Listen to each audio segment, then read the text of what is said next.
It is Friday. I love Friday. Friday's my favorite day. I hope Friday's your favorite day too. Tell me in the comments, what is your favorite day? Super excited to be here with you. Sean Malone back for another 10-minute high ticket tune up. All right, check this out. We have a doozy of a question that came in today. So first of all, by the way, if you're finding the content that I share in these things valuable, please smash that love button and share it to somebody who could use it. But let's get into it. Here's the question I got. This one came on Wednesday from Sahil. And he is actually watching my other high ticket 10-minute tune up. And he said, what do I do when somebody says, I don't have spare money right now, but I really want to learn from you?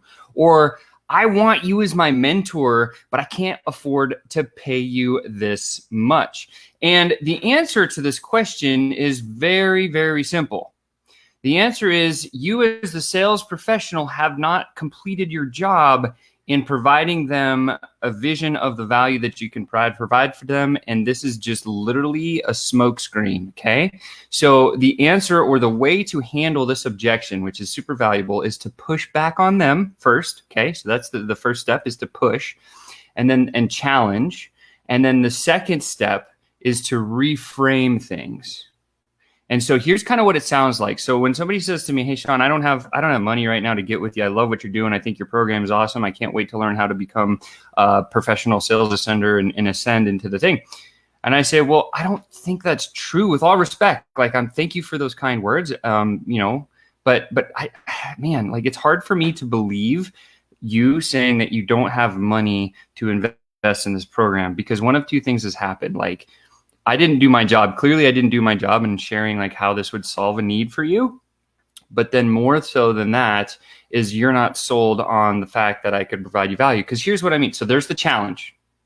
And now I'm going to move into the reframe.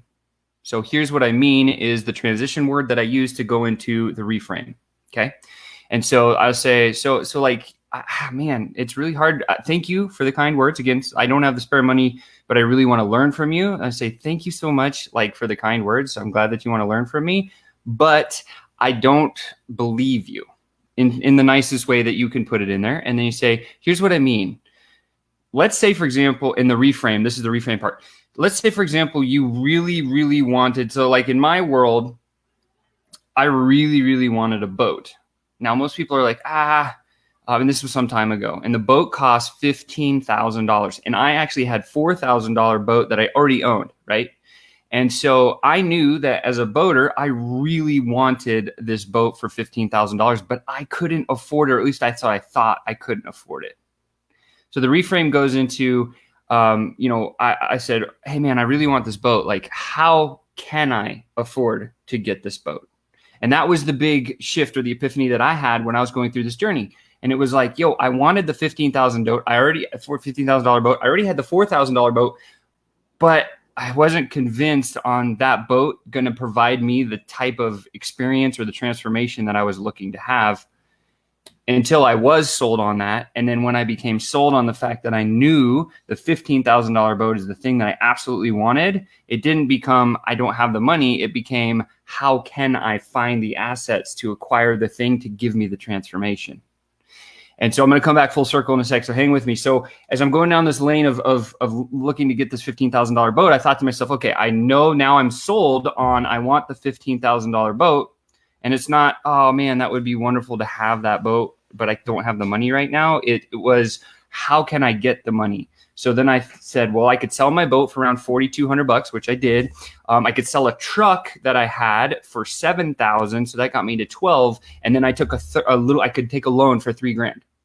All of a sudden, I had $15,000 in assets that I could go acquire the $15,000 boat because I really wanted it. So if you're telling me, Miss Prospect or Mr. Prospect, that you don't have spare money right now, but you really want to learn from me, I have a hard time believing you say that, because for those of people that really want something, and maybe you've experienced something like this in your life, they figure out how can they. It's not I don't have, it's how can they. So let me ask you, Miss Prospect, as we dive into this, if you really want this, how could we go about figuring out where the assets could come from to afford it?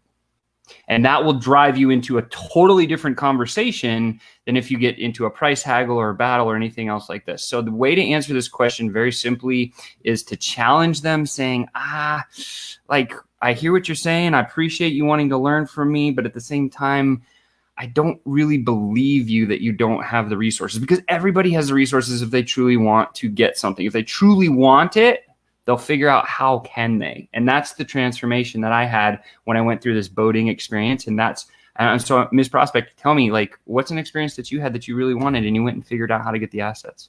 Or another way to end this conversation is, okay, so if you really truly believe, like, so let me ask you again, Ms. Prospect, is it that you don't have the spare money, or it's just you're not completely sold on wanting to work with me? And if they come back saying, well, I don't have the spare money, and say, well, how can we create the assets if you've already solved your problem over here that you know my solution is going to be the right answer for you? And so that's how I answer that question. And literally, guys, I have never had an issue with that. So use my story if it's going to value in your world and it's something that you can do. Make it relevant to you. Use something that you've either personally used or experienced. And think about it. Like when people come to you and they say, oh, I really want that, but I can't afford it. It's not that they can't afford it, because everybody can afford it. It's that they don't find that the value they're going to receive from the thing they're buying is going to give them the transformation that they're looking to have. And that's the critical piece that you have to smash, because it's never about money. It's about what the transformation is going to be for your prospect or your client. So keep focused on that this week. I hope that helps. And again, this was an awesome high ticket 10-minute tune-up. I hope that helps. If you have any other questions, guys, listen, check this out. If this was valuable, share it. Right? If it's valuable, use it in your world. But the other thing is like, if you have other questions around high ticket sales or anything like that, drop them in the comments, because I will answer them live as I would in a regular sales call, which I take a whole bunch of. In fact, we're about to move down this whole row of, we've got this new kick-ass thing coming. And so we're going to start taking a bunch of our own sales calls. And that's the best practice that I get, because I hear these objections pop up. And then so I pull some of those and then I answer them on these. But the better ones are the ones that are going to help you have the transformation. So if you're selling in your world right now and you hear my voice and you get stuck somewhere in your sales conversation or in your lead generation, right? What do I focus on? There's 3 pieces of the business model that I truly focus on. The first one's lead gen. And I don't focus on paid advertising. I focus on outbound strategies. Outbound strategies for prospecting is what I'm a specialist at. And then the conversion mechanism is my superpower. So those are 2 out of the 5 pieces of every business. And then retention and resell. So anything to do with conversion, lead gen, conversion, and then retention and resell, like in the sales environment, that's where I'm focused, right? And I think what's interesting to remember, so if you have a question, again, drop it in the comments. I'm happy to answer these things. I do these all the time, and I'd love to answer your question, call you out. But I think what's really important, I had this epiphany the other day about sales. And somebody asked me, is like, Sean, well, like, why should I become a sales pro? Why should I truly go in that direction? And the answer is because sales is literally the oldest profession on earth. Sales was around before internet. Sales was around before prostitution. Everyone says prostitution was the oldest profession in all of America, for example. But prostitution couldn't occur unless somebody had an interaction in a sale. So therefore, sales came before prostitution. That's why I say sales is the most important thing. And when you learn how to have a very, very strong sales conversation, because there's only 7 points that you got to check mark as you're going through your sales conversation every time. Then when you learn all and you master those 7 things, guess what? Like, you can pretty much sell anything, right? Because it's never about you and your pitch or convincing or persuading people. It's rather you guiding them to have an epiphany that's going to cause a transformation that they can't say no to you, right? And then when you back that up with like an irresistible offer, you're set.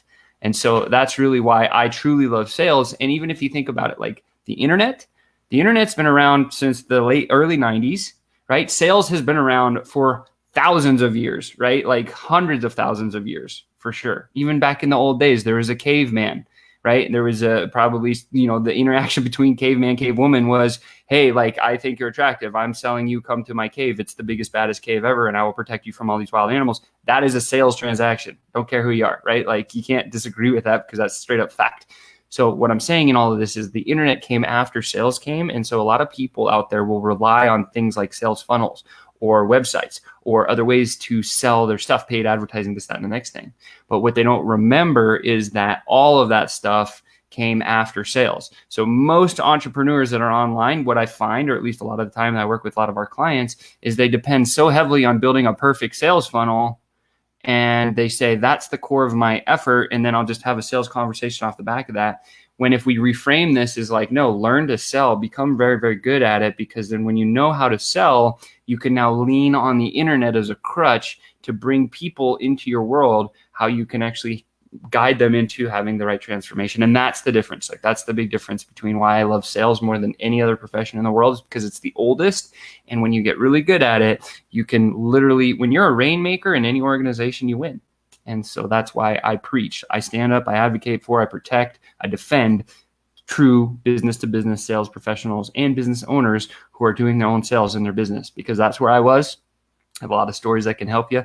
And definitely I have sold tens of millions of dollars with the stuff that I teach. I use it every day. Anyway, with that said, guys, if you have a question, please drop it in the comments. I will continue to answer these things. I'm 52 seconds over my 10 minutes, and I got on a soapbox there a little bit. Sorry about that, but it's because I love sales. And the other piece is that now you know how to deal with the price objection. So with that said, happy Friday. I love Fridays. Friday's my favorite day. Hope it's yours too. We'll talk to you guys on Monday with the next high ticket 10-minute tune-up. See you then.